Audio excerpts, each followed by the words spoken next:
زیادہ خوشحال کون لوگ ہیں؟ اللہ والے لوگ ہیں. کیا بات ہے، اس کو دنیا کی کچھ پڑی نہیں، وہ زمین کے اوپر کی اور آسمان کے نیچے کی بات نہیں کرتے، وہ موت کی بات کرتے ہیں، جنت کی بات کرتے ہیں، جہنم کی بات. کہ دیکھو وہ مر رہا ہے، اللہ کے پاس جانا ہے، ایک زندگی ہے، اگر اس کو راضی کر کے چلے گئے تو پھر بہار کی بہار ہے. اور خدا نہ خاصہ اگر اس کو ناراض کیا اور اس کو نہ پہچانا اور اس کی نافرمانی کے ساتھ چلے گئے تو دنیا بھی برباد ہے اور آخرت بھی برباد. اللہ تعالیٰ ہمیں عمل کی توفیق عطا فرمائے. ماشاءاللہ ہم نیک کام بہت سے کرتے ہیں، طے کریں کہ انشاءاللہ دل کی حاضری کے ساتھ کریں گے. آپ نے نام سنا ہوگا ابراہیم بن ادھم رحمۃ اللہ علیہ، بہت بڑے اللہ کے ولی گزرے. ایک وقت تھا بلخ کے بادشاہ تھے، بلخ کے بادشاہ تھے، اپنے شاہی محل میں آرام کر رہے تھے. وہ ٹیرس پر سے کچھ آواز آئی. اب بادشاہ کا تو شاہی محل ہوتا ہے، دربار ہوتا ہے، واچ مین ہوتا ہے، سیکورٹی گارڈ ہوتے ہیں، بندہ اندر نہیں جا سکتا. تو انہوں نے دیکھا کہ ٹیرس پر سے کوئی آواز آ رہی ہے، رات کا وقت ہے. تو یہ بڑے تعجب کرنے لگے. باہر نکل کے پوچھا کہ بھائی آپ کون لوگ ہیں اور کیوں آئے ٹیرس پر؟ تو اللہ کے فرشتے تھے، ان کو تو پتا نہیں.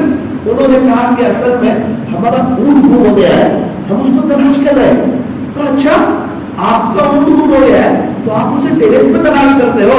ارے اونٹ گم ہو گیا ہے تو جنگل میں تلاش کرو، ٹیرس پہ کوئی اونٹ ملتا ہے کیا؟ اللہ اکبر کبیرہ. یہ ابراہیم بن ادھم رحمۃ اللہ علیہ نے کہا. اللہ کے فرشتوں نے جواب دیا، اے ابراہیم بن ادھم، جب ٹیرس پہ اونٹ نہیں ملتا تو نرم نرم بستروں پہ اللہ ملتے نہیں. مسجد میں آؤ، مصلی بچھاؤ، اللہ کو راضی کرو، اللہ سے صلح کرو، اللہ سے دوستی کرو، اللہ سے یاری لگاؤ. تو میرے عزیزوں، یہ وہ جملہ تھا جس جملے کی برکت سے حضرت ابراہیم بن ادھم رحمۃ اللہ علیہ کی زندگی چینج ہوئی. اب زندگی چینج ہوئی، اللہ کا تعلق نصیب ہوا. سوچا کہ مکہ جانا چاہیے، کیسے جائیں، کیا کریں؟ تو انہوں نے طے کیا کہ میں ہر قدم پر 2 رکعت نماز پڑھوں گا، ہر قدم پہ 2 رکعت، ہر قدم پہ 2 رکعت، ہر قدم پہ 2 رکعت. سوال ہوتا ہے جب بندہ ہر قدم پہ 2 رکعت پڑھے گا تو پھر مکہ تک پہنچے گا؟ 6 مہینے میں، سال میں، 1.5 سال میں، 2 سال میں، 2.5 سال میں؟ سورہ حرم نامی کتاب میں لکھا ہے کہ وہ 2.5 سال میں مکہ مکرمہ پہنچے. دوسرا سوال ہوتا ہے کیا ایسا ہو سکتا ہے؟ ہاں عشق یہ سب کرنا کا ہے. جس سے محبت ہو جاتی ہے نا، اس کے لیے قربانی کرے انسان کو پھر آسان لگتا ہے، مجاہدہ نہیں لگتا، پھر انسان اس کو راضی کرنے کی کوشش کرتا ہے. تو یہ وہ لوگ ہیں جنہوں نے اپنے دل کا سودا اللہ سے کیا تھا، اپنے دل کا سودا اللہ سے کیا تھا. ہر قدم پہ 2 رکعت نماز پڑھتے 2.5 سال میں مکہ مکرمہ پہنچے. اللہ اکبر کبیرہ. اللہ کی طرف سے رحمتوں کی بارش ان پر برس رہی تھی. انہوں نے دعا کی، طواف کیا، 2 رکعت نماز پڑھی اور ایک عجیب منظر دیکھا. یہ تو بڑی قربانی لے کر آئے تھے، انہوں نے کیا منظر دیکھا؟ اللہ نے ان کو فراست دی تھی. اتقوا فراست المؤمن فإنه ينظر بنور الله تعالی. فرمایا مومن کی فراست سے بچو کیونکہ وہ اللہ کے نور سے دیکھتا ہے، کیونکہ وہ اللہ کے نور سے دیکھتا ہے. انہوں نے کیا عجیب منظر دیکھا؟ ایک عورت حرم شریف کے دروازے سے حرم شریف کے اندر داخل ہوئی.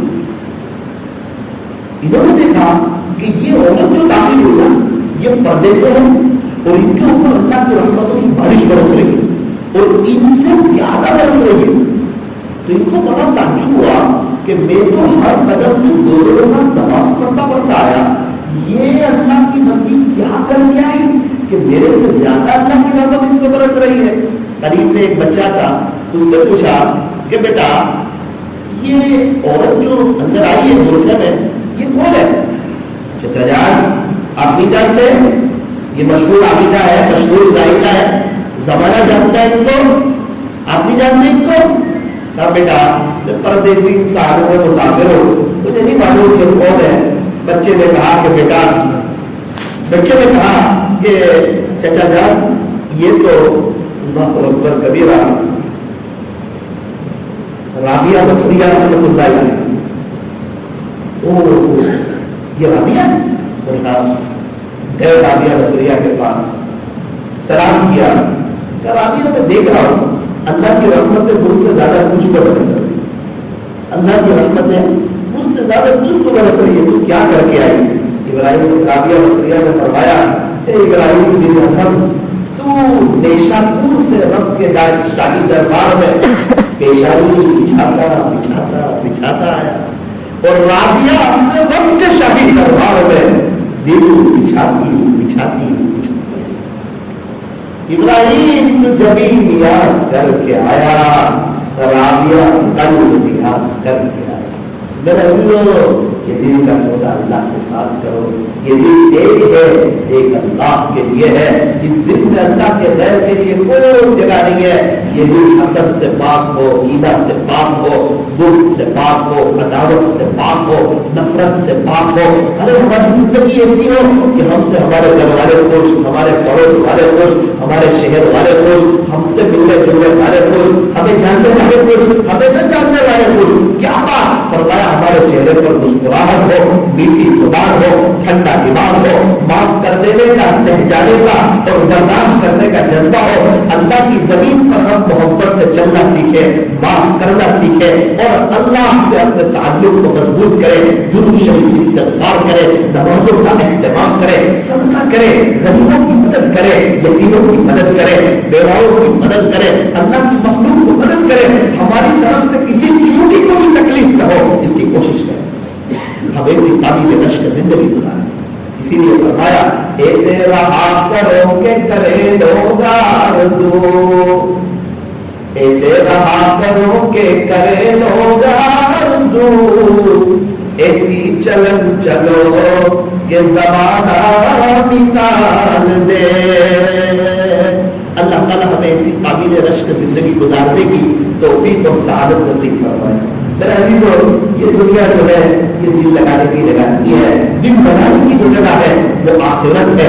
عقل مند انسان جو ہوتا ہے نا وہ آخرت سے دل لگاتا ہے۔ ایک مثال ذرا سنیے، بات بہت اچھی طرح سمجھ میں آئے گی کہ میں کیا بات کہنا چاہ رہا ہوں۔ ایک شخص بادشاہ کے پاس آیا، کہا بادشاہ سلامت، کہا جی بیٹا آپ کی بیٹی سے شادی کرنا چاہتا ہوں۔ اچھا میری بیٹی سے؟ کہا شہزادی سے؟ کہا جی ہاں۔ کیا کرتے ہو؟ لکڑی کاٹتا ہوں۔ رہتے کہاں ہو؟ دیہات میں رہتا ہوں۔ گھر میں کون ہے؟ کوئی نہیں، ایک جھوپڑی ہے، لکڑی کاٹتا ہوں اور اپنا کھانا خود بناتا ہوں، کپڑے خود دھوتا ہوں۔ اللہ، بادشاہ نے کہا بیٹا آپ کی جرت کیسے ہوئی کہ آپ شہزادی سے نکال کے لیے ڈائریکٹ آ گئے میرے پاس؟ کہا بادشاہ سلامت آپ اس کے والد صاحب ہیں، میں نے سوچا کہ میں آپ سے بات کروں، اگر آپ کی منظوری ہوگی تو میری شادی ہو جائے گی۔ بادشاہ نے کہا بیٹا تھوڑا اپنا اسٹیٹس تو بدل کرو، کچھ کماؤ، کچھ پیسہ بناؤ۔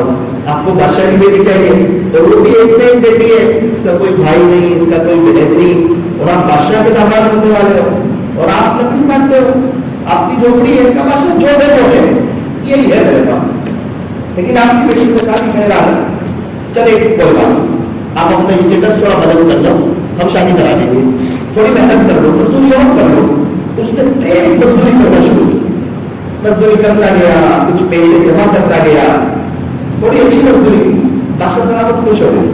بادشاہ نے اس کو بلایا، کہا بیٹا میں آپ کو دیکھ رہا ہوں، میں آپ کی واچ رکھ رہا ہوں، میں آپ کی نگرانی رکھ رہا ہوں، آپ جو ہے ماشاء اللہ اچھی محنت کرتے ہیں اور آپ نے اچھے پیسے جمع کر لیے، اب آپ کیا کرو؟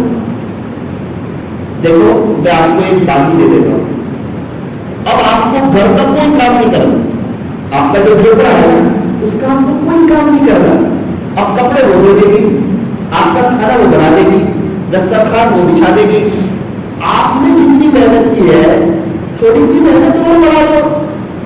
اس نے کہا ٹھیک ہے بادشاہ سلامت آپ کا احسان ہوگا، ابھی تک تھوڑی محنت کرو، مجاہدہ کرو، کوشش کرو اور پیسہ جمع کرو، اپنے اسٹیٹس کو بدل کرو تو بادشاہ تمہیں اپنی بیٹی دے دے گا۔ قریب کرو،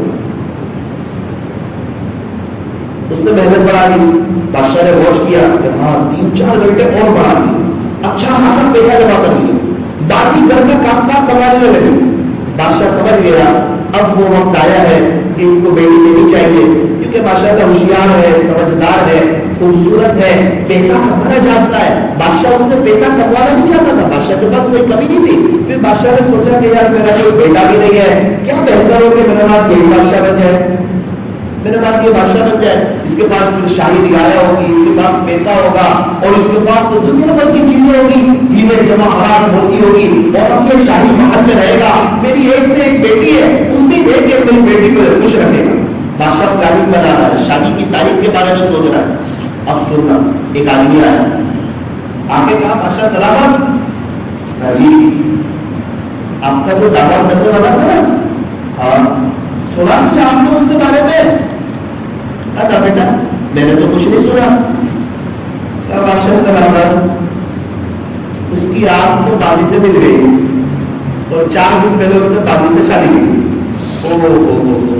بادشاہ سر پکڑ کے بیٹھ گیا، کہنے لگا اس نے میری بیٹی کا کیا نقصان کیا، میری بیٹی کو تو لاکھوں مل جائیں گے، اس نے اپنا ہی نقصان کیا، کاش تھوڑا سا صبر کر لیتا اور میرے پاس اگر آ جاتا، میری بیٹی سے شادی کرتا، شاہی محل پہ آتا، میرے بعد بادشاہ بنتا، ہیرے موتی جواہرات کی اس کے پاس ڈھیر لگ جاتی، بس تھوڑی سی یہ جلدی کر گیا اور بادی سے شادی کر لی۔ اب کیا کرے گا؟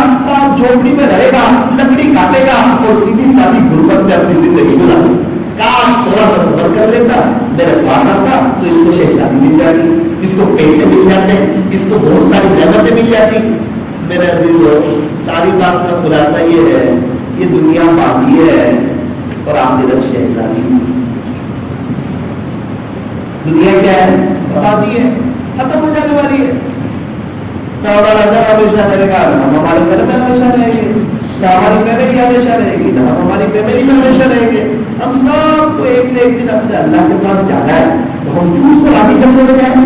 ایک بیوی بھی اپنے شوہر کو جانتی ہے، بچے اپنے ماں باپ کو جانتے ہیں، ہم کیوں اپنے پیدا کرنے والے کو نہ پہچانے، خالق کو نہ پہچانے، مالک کو نہ پہچانے؟ اللہ اکبر، انسان کو جب کوئی چیز بنانی ہو تو اس کو مٹیریل اچھا چاہیے۔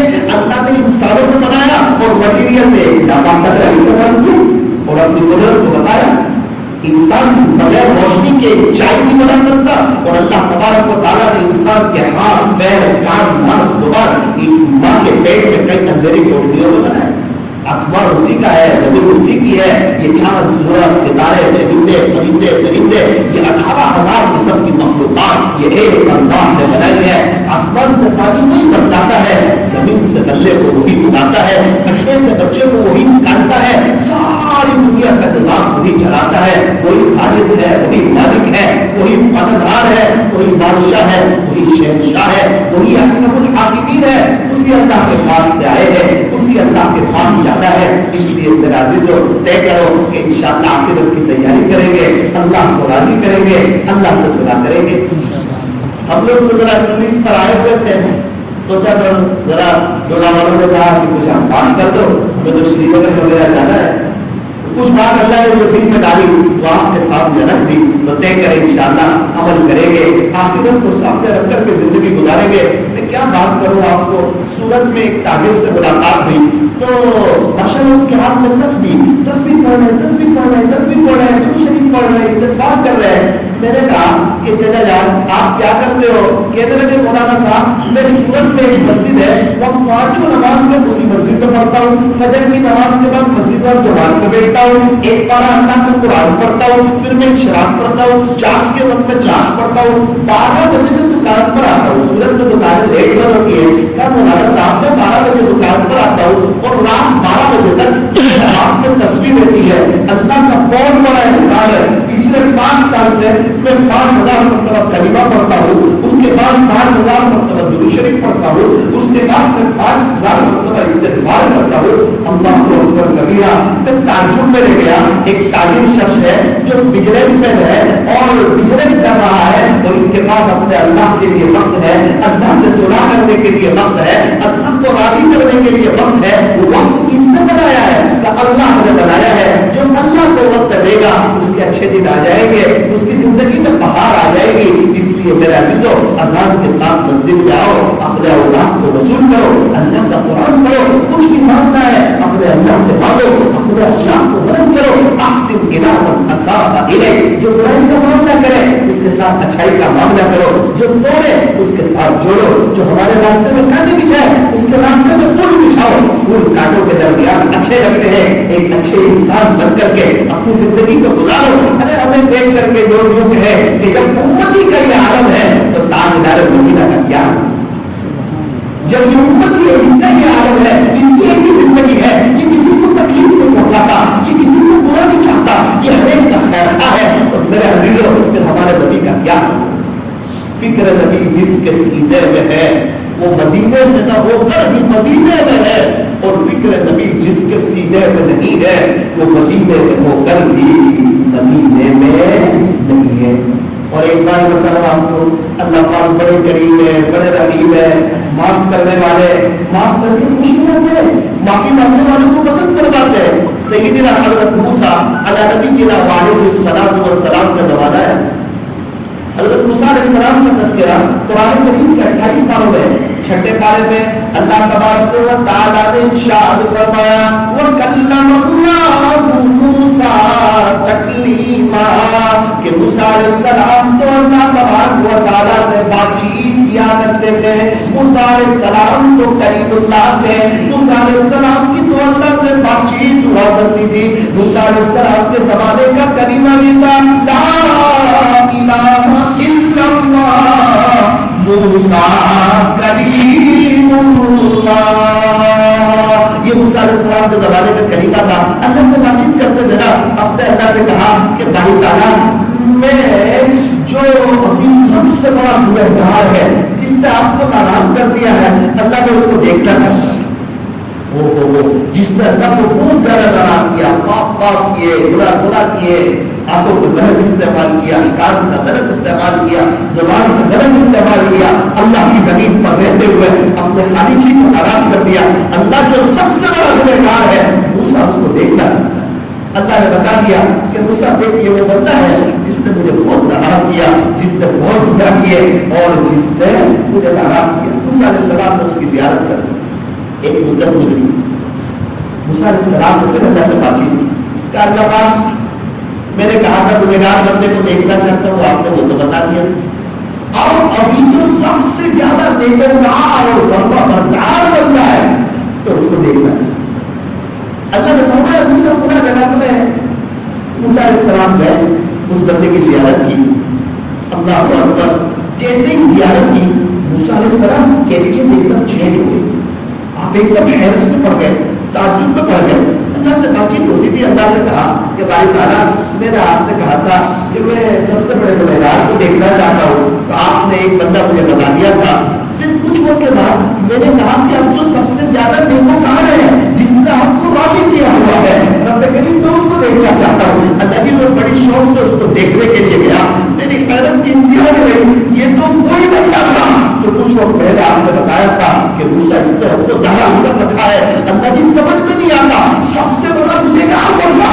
کچھ وقت کے بعد جب میں نے پوچھا سب سے بڑا نیک بندہ کون ہے، تو پھر آپ نے اسی بندے کو بتایا اللہ جی جو اتنا بڑا گنہگار تھا وہ اتنے کم دن میں، خلاصہ یہ اتنی کم مدت میں آپ کا اتنا بڑا فرما بردار بن گیا، یہ کیسے ہوا مجھے سمجھ نہیں آیا۔ اللہ نے فرمایا موسیٰ اصل بات یہ ہے کہ یہ اپنی بیوی کے پاس بیٹھا ہوا تھا، تو اس کی بیوی نے یہ کہا گنہگار تھا کہ تمہارے اعمال تو ایسے ہے کہ تم تو پکے جہنم میں، تمہارے اعمال تو ایسے ہے کہ تم تو پکے جہنم میں، تم نے تو اللہ کو ناراض کر رکھا ہے۔ تو اس نے کہا کہ دیکھ میری بیوی بات تو صحیح ہے تیری بات کہ بے شک میرے اعمال ایسے ہے کہ میں نے اللہ کو ناراض کیا ہے، لیکن تو میری ایک بات سن، میری بیوی میری ایک بات سن، خلاصہ یہ ہے کہ میرے گناہ جو ہے نا وہ اللہ کی رحمت کے مقابلے میں کچھ نہیں ہے، میرے گناہ بہت ہے لیکن اللہ کی رحمت کے مقابلے میں میرے گناہ کچھ نہیں ہے۔ میری بیوی میں بے شک گنہگار ہوں، لیکن ایک بات یاد رکھنا میں اللہ کی رحمت سے تعلیم نہیں ہو۔ اے موسیٰ جب اس نے ہماری رحمت کی بات کی پھر کیا ہوا تھا، ہماری رحمت کا دریا جوش آیا اور ہم نے اس کے سارا گناہوں کو نیکیوں سے بدل دیا۔ کچھ وقت پہلے کا سب سے بڑا گنہگار آج کا سب سے بڑا نیکوکار، ایسا ہے میرا اور آپ کا اللہ۔ وہ تانا نہیں تھا پہلے کہا گیا تھا، پہلے اتنے گناہ کر کے آیا، مجھے ناراض بھی کر کے آیا، جب بھی بندہ توبہ کرے گا اللہ کو بڑا کریم پائے گا، اللہ کو بڑا رحیم پائے گا۔ اسی لیے کہتے ہیں اللہ سے دوستی کرو، اللہ سے صلح کرو، اللہ کے ہو جاؤ، اپنے اللہ کو راضی کر لو، مرنے سے پہلے اللہ کو بنا لو، نمازوں کا اہتمام کر لو، اور اللہ تبارک و تعالیٰ ہمیں اس کی توفیق عطا عطا فرمائے۔ دیکھو ایک بات سنا کر اپنی بات کو ختم کرتا ہوں۔ ایک بزرگ بازار سے گزر رہے تھے، ایک شخص نے کہا حضرت آپ تو بازار میں نکلے کیا کر رہے ہو؟ حضرت نے فرمایا بیٹا میں جو ہے نا یہ بندوں کی اللہ سے صلح کروا رہا ہوں۔ اچھا لوگ بازار میں خریدی کرنے آتے ہیں، آپ اللہ سے صلح کروا جائے، اللہ سے دوستی کروا جائے؟ جی ہاں۔ حضرت دوستی ہو گئی، بیٹا اللہ ماننے کے لیے تیار ہے، دوستی کرنے کے لیے تیار ہے، یہ بندے تیار نہیں، بہت ہی سمجھا رہا ہوں توبہ کرو اللہ کی طرف آ جاؤ، یہ میری نہیں مانتے، نبی کے طریقے کی طرف آ جاؤ، یہ میری نہیں مانتے۔ حضرت اللہ تیار ہے، بولے ہاں اللہ تیار ہے دوستی کرنے کے لیے، معاف کر دینے کے لیے، اپنا بنانے کے لیے اللہ تیار ہے، لیکن یہ بندے تیار نہیں۔ ایک لمبی مدت گزری، حضرت کی عمر بڑی ہو گئی، اس کی عمر بھی بڑی ہو گئی، ایک کافی مدت کے بعد آخری زمانہ حضرت قبرستان میں نظر